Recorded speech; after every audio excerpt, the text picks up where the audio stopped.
अऊज़ु बिल्लाहि मिनश्शैतानिर्रजीम बिस्मिल्लाहिर्रहमानिर्रहीम अल्हम्दुलिल्लाहि रब्बिल आलमीन अस्सलातु वस्सलामु अला रसूलिल्लाह सल्लल्लाहु अलैहि वसल्लम रब्बिश्रह ली सदरी वयस्सिर ली अमरी वहलुल उक़्दतम मिन लिसानी यफ़क़हू क़ौली। अस्सलामु अलैकुम वरहमतुल्लाहि वबरकातुहू। सब जनाओं को तुम्हें भी वीडियो देखने के पहले दरूद और सलाम पढ़ को ये वीडियो देखना शुरू करो। आज का 5 मिनट का मदरसा आपको अब चलता है 3वां महीना रबीउल अव्वल का 4 तारीख के बारे में इंशाअल्लाह 10 हदीसां हती उसे मालूम कर लेने की कोशिश करेंगे। पहली बात, इस्लामी तारीख़ के बारे में। हुजूर सल्लल्लाहु अलैहि वसल्लम की पैदाइश के वक्त दुनिया पर असर। रसूलुल्लाह सल्लल्लाहु अलैहि वसल्लम की पैदाइश से 50 दिन पहले असहाबे फ़ील का वाक़या पेश आया। शाह यमन अब्रहा हाथियों के एक बड़े लश्कर को लेकर बैतुल्लाह शरीफ को ढाने के लिए मक्का आया, मगर अल्लाह ताला ने उस पूरे लश्कर को तबाह करके बैतुल्लाह की खुद हिफाजत फरमाई। मुअर्रिकीन का बयान है कि जिस वक्त हुजूर सल्लल्लाहु अलैहि वसल्लम पैदा हुए, ठीक उसी वक्त किसरा के शाही महल में सख्त ज़लज़ला आ गया और उसके 14 कंकरे जो किले के ऊंचाई पर बनाई गई खूबसूरत गोल सी शक्ल में थे, गिर गए। उसी तरह फ़ारस के आतिशकाड़े की आग जो बराबर 1000 साल से जल रही थी, एकदम से बुझ गई। गोया अल्लाह ताला की तरफ से एक तरह का ये ऐलान था कि अब इस दुनिया में वो हस्ती पैदा हो चुकी है जिनकी अज़मत और बुलंदी का चर्चा पूरी दुनिया में होगा, जो कुफ्र और शिरक और गुमराही को ख़त्म करके ईमान और तौहीद का बीज बोएगा और तमाम बुरी आदतों को ख़त्म करके लोगों को अच्छे अखलाक सिखाएगा। और वो किसी एक कौम, कबीले या ख़ानदान या मुल्क का नहीं, बल्कि क़यामत तक के लिए पूरी दुनिया का हादी और पैगंबर होगा। 2वां क़िस्सा, हुजूर सल्लल्लाहु अलैहि वसल्लम का मोजिज़े के बारे में, एक चमत्कार के बारे में। हज़रत रिफ़ा रदियल्लाहु अन्हु की आँख का दुरुस्त होना। हज़रत रिफ़ा रदियल्लाहु अन्हु फरमाते हैं कि जंगे बदर में मेरी आँख में एक तीर लगा, जिसकी वजह से आँख फूट गई। आप सल्लल्लाहु अलैहि वसल्लम ने उस पर थूक मुबारक लगा दिया और दुआ फरमाई। उसके बाद ऐसा हो गया जैसे मुझे कोई तकलीफ़ ही नहीं पहुँची। दलाइलुन नुबुव्वह लिल बैहाक़ी 96 के रेफरेंस में से। 3वां क़िस्सा, एक फ़र्ज़ के बारे में। वालिदैन की फर्माबरदारी फ़र्ज़ है। कुरान में अल्लाह ताला फरमाते हैं, हमने इंसानों को अपने वालिदैन के साथ हुस्ने सलूक करने का हुक्म दिया है। सूरह अहकाफ 15वां आयत में है।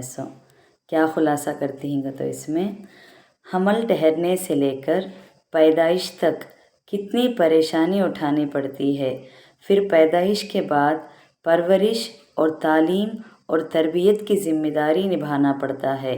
इसलिए वालिदैन की फर्माबरदारी करना फ़र्ज़ है।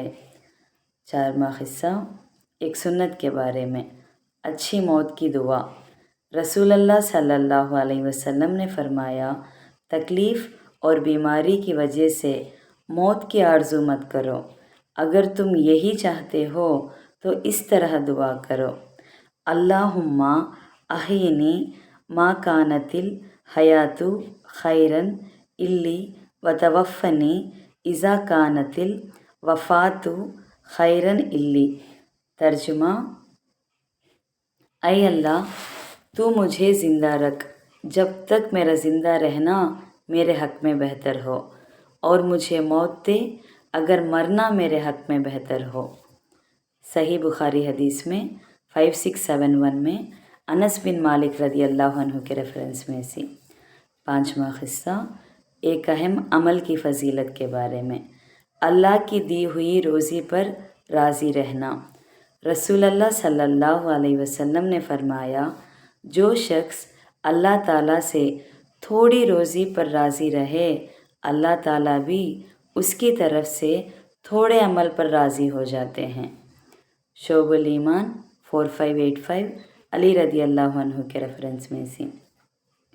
6واں قصہ ایک گناہ کے بارے میں، لڑکی کی پیدائش کو برا سمجھنا۔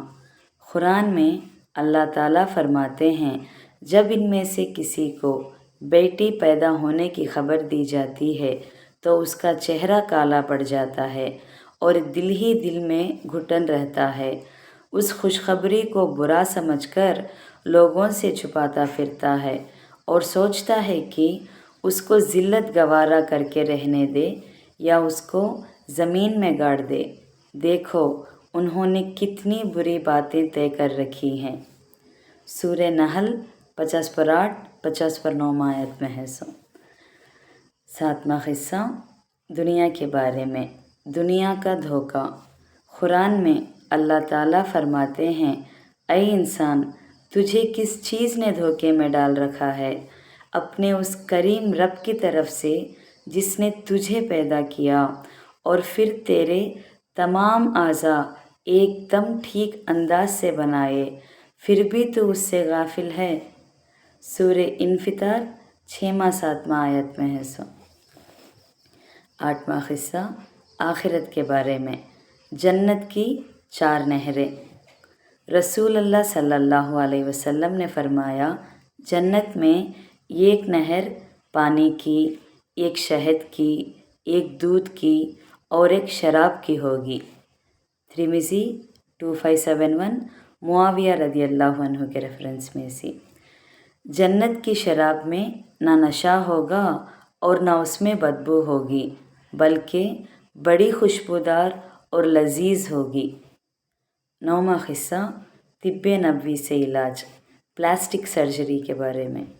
نبی کریم صلی اللہ علیہ وسلم نے حضرت ارفزہ بن اسد رضی اللہ کو رخصت دی، جنہوں نے جنگ خلاب میں ناک کٹ جانے کے بعد چاندی کی ایک ناک بنا کر لگائی تھی۔ جب اس میں بدبو پیدا ہوئی تو حضور صلی اللہ علیہ وسلم نے آپ کو سونے کی ناک بطور پلاسٹک سرجری لگانے کا حکم دیا۔ ابو داؤد 4232 عبد الرحمن بن ارفجہ رضی اللہ عنہ کے ریفرنس میں سے۔ کیا خلاصہ کرتے ہیں گا تو اگر کسی بیماری کا علاج سونے کے ذریعے پلاسٹک سرجری ہی سے ہو سکتا ہے تو اس طرح کے علاج کی گنجائش ہے۔ آخری 10واں قصہ نبی صلی اللہ علیہ وسلم کی نصیحت کے بارے میں، اللہ سے شرم کرو۔